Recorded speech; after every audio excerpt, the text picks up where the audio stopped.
नमस्कार दोस्तों, हम अलाउद्दीन खिलजी के बारे में अध्ययन कर रहे हैं।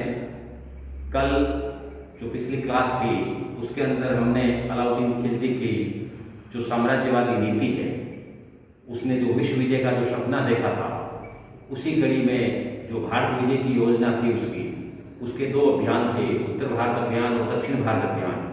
तो कल हमने उत्तर भारत अभियान के बारे में अध्ययन किया था। आज हम अलाउद्दीन खिलजी के दक्षिणी भारतीय अभियान, सैनिक अभियान के बारे में अध्ययन करते हैं। अलाउद्दीन खिलजी के उत्तर भारत और दक्षिण भारत के अभियान में काफ़ी अंतर था। उत्तर भारत के अभियान में उसने जो राज्य है जहाँ पे आक्रमण किया था उनको विजय करके और उनको साम्राज्य में मिला लिया था। लेकिन दक्षिणी भारत के जो विजय अभियान है उसमें उसकी नीति में काफ़ी अंतर देखने को मिलता है। वो दक्षिण भारत के जो राज्य हैं उनके ऊपर आक्रमण करता है और वहाँ के शासकों को अधीनता स्वीकार करता है, उनसे कर वसूल करता है और उन्हीं को उसके राज्य में पुनः स्थापित कर देता है और उनको अधीनस्थ शासक के रूप में बिठाता है। अर्थात वो दक्षिण भारत के राज्यों को दिल्ली सल्तनत में मिलाता नहीं है, उनको अधीनता स्वीकार करवाता है और उनको अपना अधीनस्थ शासक कर्द राज्य बना करके छोड़ देता है और वहाँ से विपुल धन संपदा लेकर के पुनः दिल्ली लौटता है। दूसरा कि अलाउद्दीन खिलजी के दक्षिण अभियान का जो हीरो है, जो प्रमुख सेनापति है, जिसके नेतृत्व में दक्षिण भारत को जीता गया, दक्षिण भारत के ऊपर आक्रमण किया गया, वो है मलिक काफूर। मलिक काफूर जिसके बारे में हमने कल अध्ययन किया था कि गुजरात अभियान के समय में उसको कैमरे से 1000 दिनार में खरीदा जाता है, इसलिए इसको 1000 दिनारी भी कहा जाता है। मलिक काफूर उर्फ 1000 दिनारी। तो दक्षिणी भारत का जो सेनापति है वो कौन है? मलिक काफूर है। तो प्रथम बार विंध्याचल पर्वत को पार कर करके दक्षिण भारत की ओर जाते हैं और दक्षिण भारत पर जो प्रथम आक्रमण है वो भी अलाउद्दीन खिलजी के द्वारा ही किया जाता है देवगिरी के ऊपर, जब वो सुल्तान नहीं था और अपने जो फिरोज खिलजी जो उसके चाचा और दामाद हैं उनके समय में जो देवगिरी के ऊपर उसका द्वारा आक्रमण किया जाता है वो दक्षिण भारत के ऊपर प्रथम आक्रमण है। तो दक्षिण भारत में उस समय थोड़ा हम नक्शे के ऊपर दृष्टिपात करते हैं कि दक्षिण भारत में उस समय 4 प्रमुख राज्य हैं। इधर देखते हैं हम गुजरात है और इस तरफ उड़ीसा है, लेकिन जैसे ही विंध्याचल क्रॉस करते हैं तो सबसे पहले आता देवगिरी, फिर आता तेलंगाना, फिर आता होयसल और फिर आता पांड्य राज्य। तो ये 4 राज्य हैं दक्षिण भारत के, जिनके ऊपर अलाउद्दीन खिलजी का जो प्रमुख सेनापति है मलिक काफूर आक्रमण करेगा और इनको विजय करेगा और इनको अधीनता स्वीकार करवाएगा। सबसे पहले हम देखते हैं कि अलाउद्दीन खिलजी का सेनापति मलिक काफूर देवगिरी के ऊपर आक्रमण करता है। देवगिरी कहाँ है? ये गुजरात के दक्षिण भारत। देवगिरी पे यादवों का शासन होता और देवगिरी पे आक्रमण किया जाता है 1307 और 1308 में। 1307 और 1308 के बीच में देवगिरी के ऊपर आक्रमण किया जाता है और देवगिरी का राजा होता है राजा रामचंद्र और उसका पुत्र होता है शंकरदेव। लेकिन देवगिरी पे आक्रमण किया जाता है और मलिक काफूर और रामचंद्र के मध्य युद्ध होता है और रामचंद्र है वो युद्ध में परास्त होते हैं और अपनी अधीनता स्वीकार करते हैं और इनको अरेस्ट कर करके दिल्ली ले जाया जाता है अलाउद्दीन खिलजी के सामने। और अलाउद्दीन खिलजी उसे उसके कृत्य के लिए माफ करते हैं और उससे मित्रता का हाथ बढ़ाते हैं और राजा रामचंद्र को राय की उपाधि दी जाती है, स्वर्ण छत्र भेंट किया जाता है और 1 लाख टका भेंट किए जाते हैं। इसके साथ नौसारी जो गुजरात में है वहां की उनको जागीर प्रदान की जाती है।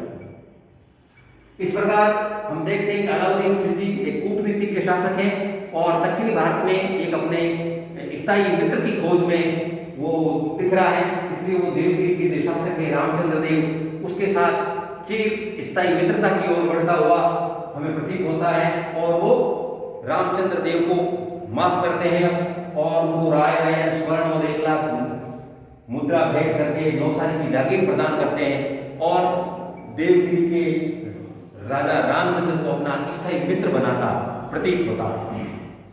जैसा कि आगे जाके हम देखेंगे कि दक्षिण भारत के जितने भी अभियान हैं दूसरे उन अभियानों में राजा रामचंद्र है वो मलिक काफूर की मदद करते हैं भौगोलिक ज्ञान के लिए और वहाँ की आबोहवा के लिए। तो ये देवगिरी का प्रथम अभियान। उसके बाद तेलंगाना के ऊपर मलिक काफूर आक्रमण करता है। तेलंगाना में काकतीय वंश का शासन होता है और 1309 और 1310 में इसके ऊपर आक्रमण किया जाता है। तेलंगाना की जो राजधानी होती है वो वारंगल होती है। ये रहा आपका तेलंगाना की राजधानी वारंगल। और तेलंगाना का जो शासक होता है वो प्रताप रुद्रदेव तृतीय होता है। प्रताप रुद्रदेव तृतीय। मलिक काफूर और रुद्रदेव के मध्य संघर्ष होता है, लेकिन अंततः अपनी हार निश्चित समझ करके रुद्रदेव है वो मलिक काफूर के सामने संधि का प्रस्ताव भेजते हैं, लेकिन मलिक काफूर उसकी संधि को स्वीकार नहीं करते हैं। अतः मजबूर होकर के प्रताप रुद्रदेव अपनी सोने की बनी एक मूर्ति और उसको स्वर्ण जंजीरों से बंधा हुआ मलिक काफूर के सामने पेश करते हैं, जिससे मलिक काफूर उसकी अधीनता को स्वीकार करता है और एक तरह से उसको अधीन शासक स्वीकार किया जाता है। यहीं पे मलिक काफूर को प्रताप रुद्रदेव है कोहिनूर हीरा भेंट करता है। भारतीय इतिहास में कोहिनूर हीरा का एक अलग ही अपना स्टोरी है। तो सबसे पहले भारतीय इतिहास में कोहिनूर हीरा के बारे में जानकारी है वो तेलंगाना में प्रताप रुद्रदेव के द्वारा मलिक काफूर को दी जाने से प्रतीत होती है। ये इसका दूसरा आक्रमण। तीसरा आक्रमण होता है होयसल राज्य में। होयसल राज्य जो कि हम देखते हैं ये दक्षिण में होयसल राज्य में, जिसकी राजधानी होती है द्वार समुद्र। 1311 में इसके ऊपर आक्रमण किया जाता है और वीर वल्लाल थर्ड यहाँ का शासक होता है। वीर वल्लाल तृतीय। तो होयसल राज्य की राजधानी द्वार समुद्र के ऊपर मलिक काफूर का आक्रमण होता है और वीर वल्लाल इनकी अधीनता स्वीकार करता है। अगला राज्य है पांड्य राज्य। पांड्य राज्य जो कि दक्षिणतम राज्य है, दक्षिण का अंतिम राज्य जिसके ऊपर आक्रमण किया जाता है। पांड्य राज्य जिसकी राजधानी है मदुरा और 1311 में इसके ऊपर आक्रमण किया जाता है। पांड्य राज्य का जो शासक होता है कुलशेखर वहां का शासक होता है, लेकिन कुलशेखर की मृत्यु के पश्चात उसके दो पुत्र होते हैं सुंदर पांड्य और वीर पांड्य। सुंदर पांड्य है वो कुलशेखर की मृत्यु के पश्चात वहां का शासक बनता है, लेकिन वीर पांड्य है वो अलाउद्दीन खिलजी के पास जाता है और सैनिक मदद के लिए प्रस्ताव रखता है। अलाउद्दीन खिलजी वीर पांड्य की मदद करते हैं और अलाउद्दीन खिलजी की सेना के साथ वीर पांड्य है वो मथुरा पर आक्रमण करते हैं, लेकिन सुंदर पांड्य को अरेस्ट नहीं किया जाता है और इनको परास्त नहीं कर पाता है। इस प्रकार हम देखते हैं कि दक्षिण भारत का एकमात्र राज्य जिसको मलिक काफूर जीत नहीं पाता है वो है पांड्य राज्य मदुरा है। लेकिन जो सबसे महत्वपूर्ण है आर्थिक दृष्टि से या धन की दृष्टि से यह आक्रमण सबसे महत्वपूर्ण माना जाता है। यहाँ से मलिक काफूर को विपुल धन संपदा प्राप्त होती है, जिसको लेकर के वो दिल्ली की ओर प्रस्थान करता है। अच्छा, आगे जाके हम देखते हैं कि देवगिरी पे दूसरा अभियान करना पड़ता है, क्योंकि जो राजा रामचंद्र है, राजा रामचंद्र की मृत्यु हो जाती है। राजा रामचंद्र जब तक जिंदा रहता है तब तक अलाउद्दीन खिलजी की मित्रता का पालन करता है और उसकी मदद करता है, लेकिन राजा रामचंद्र की मृत्यु के पश्चात उसका पुत्र शंकरदेव शासक बनता है और शंकरदेव अलाउद्दीन खिलजी की अधीनता मानने से मना कर देता है। इसलिए 1312 में देवगिरी का तृतीय अभियान होता है। देवगिरी पर आक्रमण किया जाता है। शंकरदेव है वो युद्ध में वीरगति को प्राप्त होता है। इस प्रकार हम देखते हैं कि ये अलाउद्दीन खिलजी के दक्षिणी अभियान है, जिसको अंतिम परिणति तक पहुंचाता है मलिक काफूर। और ये 4 राज्य हैं जिनको जीता जाता है, उनके शासकों को अधीनता स्वीकार करवाई जाती है, उन्हें करद राज्य बनाए जाते हैं और दक्षिण भारत की विपुल धन संपदा को लेकर के मलिक काफूर उत्तर भारत की ओर लौटता है।